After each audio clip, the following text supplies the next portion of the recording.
Dante's a no-holds-barred, unrelenting, never say die, just not going to give in. If anything sort of confronts him, he's ready to go up against it. Kind of a brutal bastard. Dante's not a good guy. He's like, ah! He's a guy who kicks down the doors of hell, quite literally. Kind of a basically.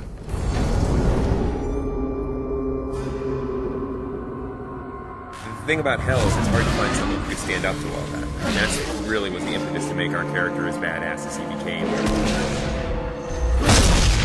The poet, as he goes through hell, he's fainting, and Virgil picks him up and carries him over spots. And that's not a character that we could use for a hero. Real Dante was in Florence during the Civil War. He was more of a politician. We wanted something a little bit more, and so we made the bold choice to give him a past as a crusader.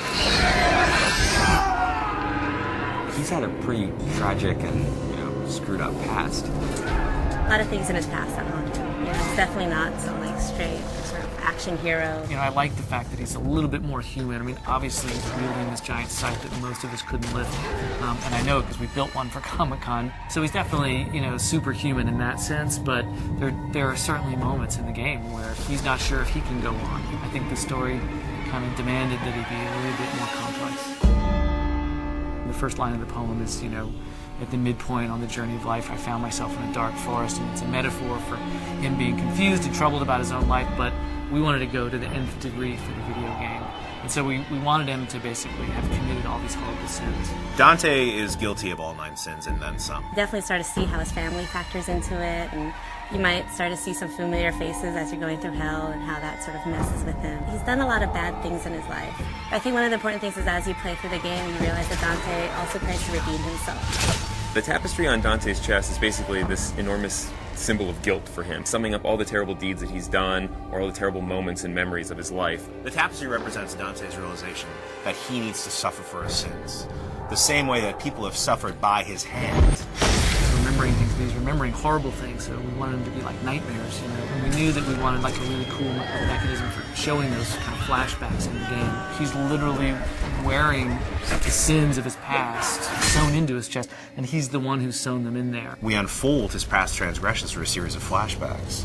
Start to discover how much of a bastard Dante really was. Greed specifically is a turning point where you've discovered a lot more about Dante than maybe you even want to know about. Greed's a little more of a cerebral level. It's about puzzles. It's this very mechanized place with gears and motors, as opposed to most of hell, which is very organic. It's in a lot of ways the most hellish level. People are being tortured there in ways that you haven't seen yet. It's almost a big stone factory of torture. One of the big set pieces of Greed is the Wheel of Fortune. Everything in Greed is kind of controlled by this twisted wheel of possibilities. The Hoarder Waster are actually 2 characters in the poem.